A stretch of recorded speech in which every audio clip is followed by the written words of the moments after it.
There are a few interior design mistakes I see people make every single time they're trying to craft a luxurious space, but don't worry, I'm going to teach you what those mistakes are and how to avoid them in today's video. But before we do that, hello, my name is KB and I'm your interior design fairy godmother because I teach you how to achieve that luxe look for less. But I can only do so if you smash that subscribe button and hang out with me every Monday and Friday. But let's get into these luxury design mistakes. The first design mistake I see time and time again, it has me exhausted, is the omission of recessed lighting. So if you don't know what recessed lighting is, it is lighting that is in the ceiling. Think can lights, those lights that you use to perform fine tasks. You're obviously going to see them in an office, in a doctor's office, in a kitchen, places where you're doing really fine things where you want to make sure that you can see. But as of recently, there has been a war waged against recessed lighting. Something about recessed lighting has just made people hate it.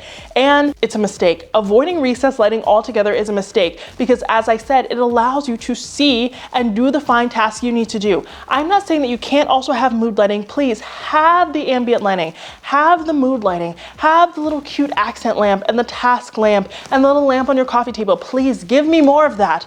As Britney Spears would say, give me more, okay? But you also need to have recessed lighting because the task lighting is not going to cut it. Maybe it's gonna cut it for you when you're in your early 20s. I just turned 28 and I already can't see, okay? The mood lighting is not cutting it. I turn down the little lights, trying to set the mood. I can't even see the person that I'm talking to across the room. You also need that recessed lighting to make living your home actually super practical. Have recessed lighting, but also have mood lighting. Have a really healthy combination of the two because long term you are going to thank yourself for making that decision. And speaking of lighting, another design mistake I see people make when they're trying to craft a luxurious home is that they will only stick to lighting with crystals because you think crystals, you think diamonds, you think glitz, you think glamour, you think luxury, right? And crystals and luxury are great. I love it. Obviously, my whole thing is the luxe look for less. I am obsessed. I love the look. But getting all crystal everything, you're gonna regret it. Why are you gonna regret it? Well, every single speck of dust that decides to grace, the walls of your home, it's going to get on that lighting. And guess what? Someone, maybe it's you, maybe it's your sister, maybe it's your child, maybe it's your husband, I don't care. Someone is going to have to clean it. And if they don't, all of you are going to stare at Charlotte weaving her web on your chandelier, right? Because the dust becomes outrageous. It's very apparent when you're dealing with all crystals. So the look is amazing. I love it. But literally I lay in bed every night. I have this glorious crystal chandelier in my bedroom and only in my bedroom. And every single night I go, I literally spend so much money on Swiffers because I love the luxury look, but it's something that really heavily needs to be maintained. So think twice about it before introducing that in your home. Maybe you're thinking, oh, I have a foyer and I want to make it grand with this crystal chandelier. Okay, also pick up a little giant ladder because you're going to be using a lot of it. Get a subscription to Lowe's or something like that. Get a Lowe's Pro credit card because you're going to need to buy Swiffer pads and Swiffer mops by the dozens. So just take that into consideration. There are many other different types of chandeliers and light fixtures that you can use. You can use maybe a bowl pendant, right? So the bowl is kind of facing upward and the light shines upward. Maybe you're not illuminating the space quite as well, but you also have recessed lighting, right? Because we talked about that, or track lighting. But also all of the dust is kind of like hidden in the bowl and no one can see the top of the bowl unless you're standing on a ladder looking down. And that's just like a weird thing for someone to do in their free time. So you could do something like that. You could do maybe a Sputnik chandelier, which of course you still have to dust it, but not quite as often. The dust isn't quite as apparent as it will be on that crystal chandelier. So just think about it. I'm not saying have no crystal chandeliers. I'm a huge fan of them. I found a luxury inspired one on Amazon. I think it was $1,000 for, I think it's like 50 inches in diameter. It's truly massive. It's not something I regret, but I'm so happy I didn't do that in multiple parts of my home because it would have been so much effort to maintain. So that's a mistake I see in luxury spaces all the time, and I want to make sure you don't make it because these types of mistakes that we're talking about in today's video, someone will make the mistakes and they find them so grave that they will change it out altogether. And then you had to pay for the first light fixture, you had to pay for the second light fixture, and it just gets kind of costly, right? So if we have the foresight when we're designing these spaces, we can actually save money long term and truly achieve that luxury look for less. And now, don't worry, this is the last lighting mistake. I know I'm really focusing on it, but this is where people get things wrong. When they're choosing their lighting, they don't think about the fact that you have to hide the cords. Even when you hardwire something a pendant or a chandelier, there tends to still be a cord that like has all of that electrical. And some designers hide it really, really well, and other designers do not. Sometimes there's just no logical place for that cord to go.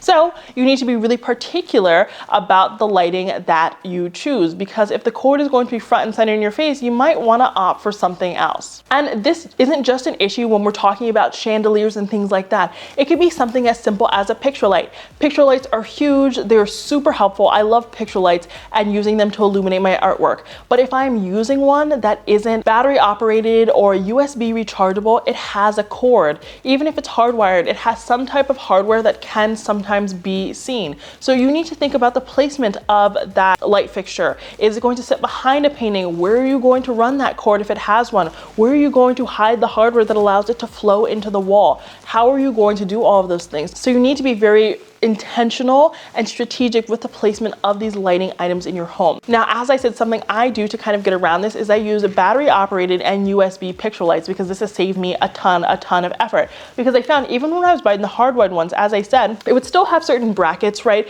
that would still be seen even though it was hardwired, because, you know, maybe the painting wasn't big enough or the positioning wasn't right or the studs in the wall, something like that. I got this one most recently. This is a battery operated one. I'll tell you right now, this one takes 8C batteries. So it's not cheap to run, but it allows me to dim the light, have the nice mood lighting without having to worry about any cords or taking it down to recharge it. I just have to change the C batteries eventually, right? And I get them really, really cheaply on Amazon. But this kind of helped me work around the problem, because as I said, I was so tired of the plug-in ones. It just always looked awful, because even when you ran it behind a painting, unless the painting was super long, you would still at some point see that cord, and it would also sometimes cause the painting to lift a little bit so that it wouldn't sit completely level with the wall, and I think that really takes away from that luxury experience.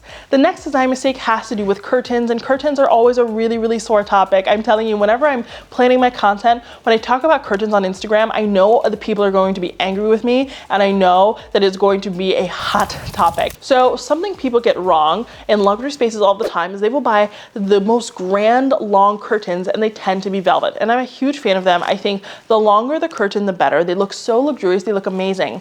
But did you know that you're supposed to take your curtains down and wash them every 3 months? Now, are we all doing this? No, probably not. But at least once a year, you should be taking the curtains down to give them a good wash and make sure that they are clean. And if there's a smoker in your home or you have really bad allergies, you should be doing that even more often.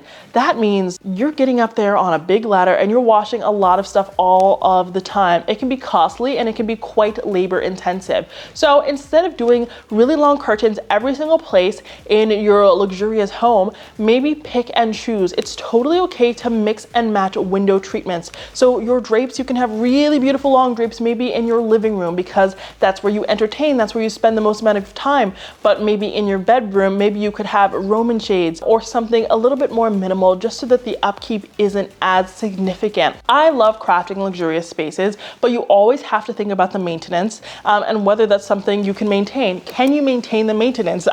Who really knows? So really mix and match your drapes and your window coverings. I think it would be a really worthwhile thing to do. Or just think a little bit more about the type of material you're using. So velvet is really heavy, it absorbs more water, so it's going to take a lot more time to get them all clean. You could probably only put 2 pairs of drapes in the laundry as opposed to like all of your linen curtains if that's what you choose to do. So just think about those things when you're making these decisions to make sure it's something that you can keep up with. This is also a huge source of contention, but TV placement can make or break your luxurious home. So I think that homes should have televisions. At the beginning of my design career, I said, oh, no TVs, we don't need to do that, I'm not an avid TV watcher, but I still think it's a great way for you to sit and foster community with the people in your home. So I am more pro TV now than I have ever been.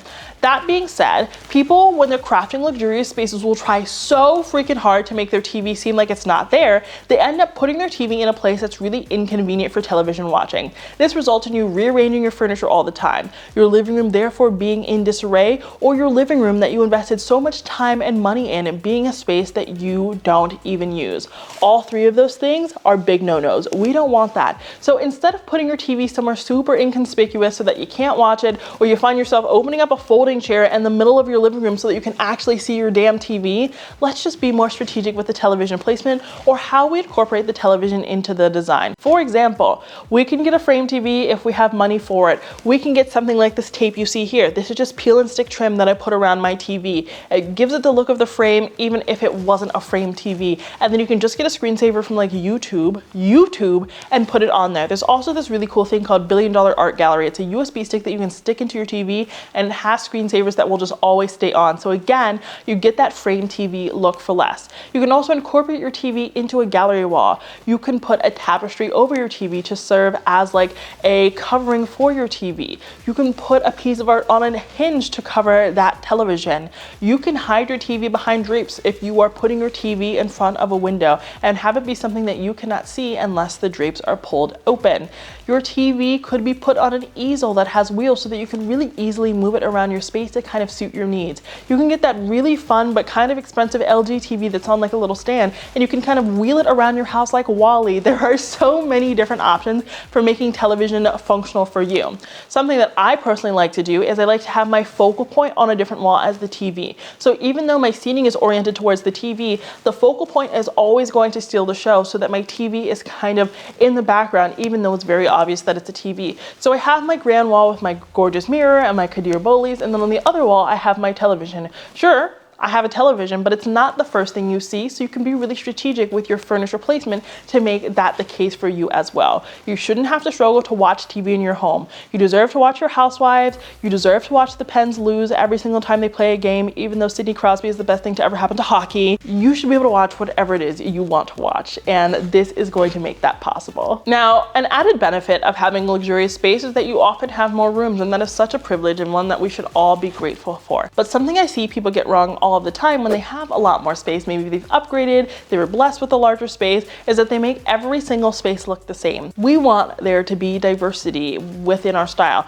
I'm not saying if your home is all black and white and make an all pink room. I'm not going to be ridiculous, but there should be some variation. Maybe we have a different texture. Maybe we mix up the shape of the rug. Maybe we add different types of artwork. I think something people do in luxurious spaces is they want it to look so freaking luxe that they take out all of the color, all of the texture, all of like the humanity in the decor, and then it just starts to look really copy and paste like, and therefore it's not interesting to the person who lives there or the people who visit. That also brings me to the next mistake I see people make in luxurious homes all the time, and every person who's ever spoken about interior design on the internet has mentioned this point, but something people tend to do in luxurious spaces is they will shop all from one furniture brand. Now, I'm not saying buying matching furniture sets. I feel like people don't do that quite as much anymore, though I'm a huge proponent of doing that in a bedroom because I just think it makes it easy. But when people have more money, or they're trying to, give off the look of having more money, which no judgment from me, they will only shop for one store. So maybe it's all Crate and Barrel, maybe it's all Pottery Barn, maybe it's all Restoration Hardware. But then the home looks more like a catalog instead of as a luxury space.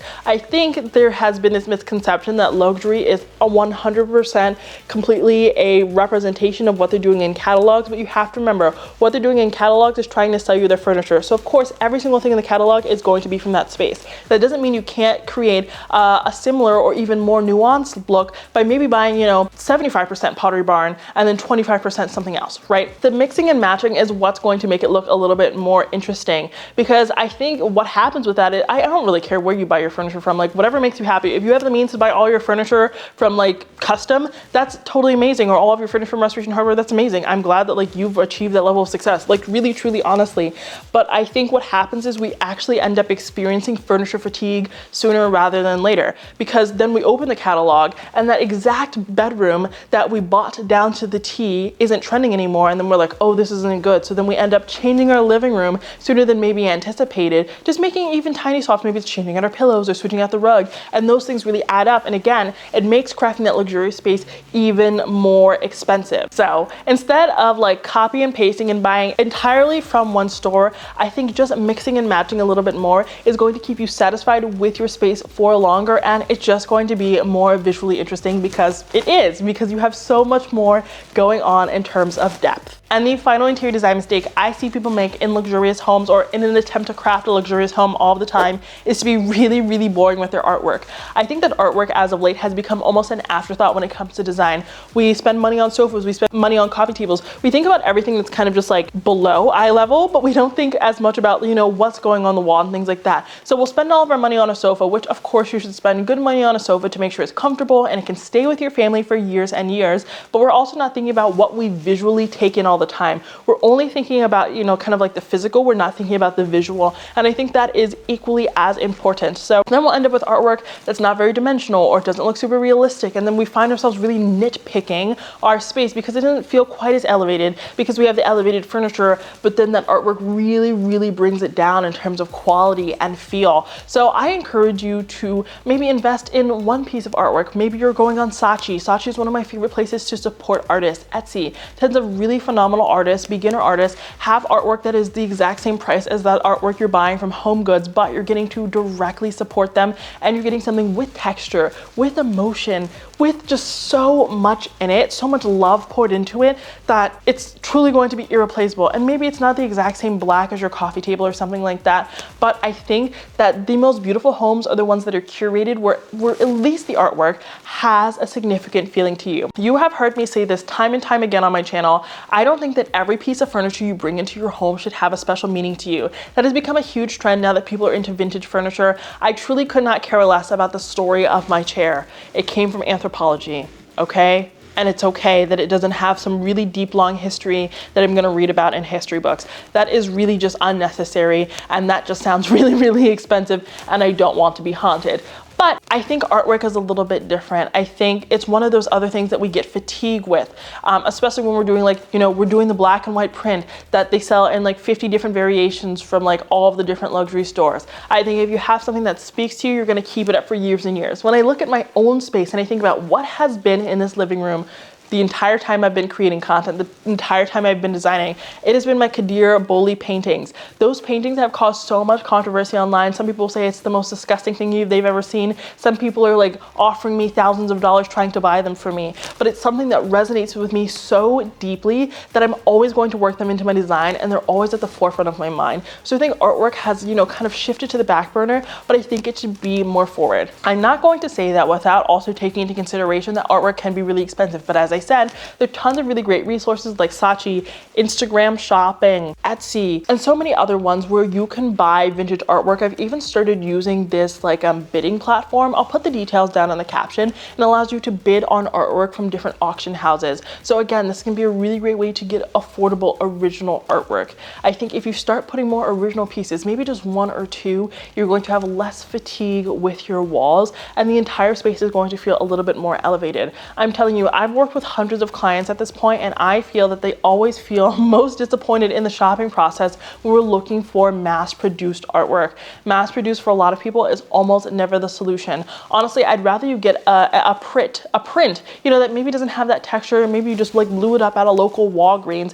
It still tells so much more, it has so much more emotion, it is so much more transformative for a space than, you know, the spackled art that they sell at every single last Home Goods on the planet. That's just some food for thought. The next time you go into a luxury home, think about really what catches your eye. Is it the furniture or is it the artwork? Is it the light fixtures? Is it the drapes? I'm going to guess it's those three things and not the other things that we've kind of poured into instead. So make these swaps in your own home when you're trying to craft a luxurious space, and I think it's going to look a lot more elevated.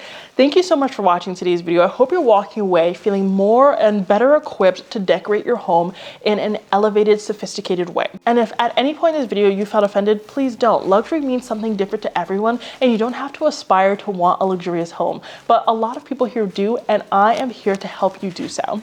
If you liked today's video, please consider smashing that subscribe button because I have new videos just like this one every Monday and Friday, and it would mean the absolute most to me if you hung out with us every single week. Thank you so much for watching today's video, and until next time, have a beautiful day.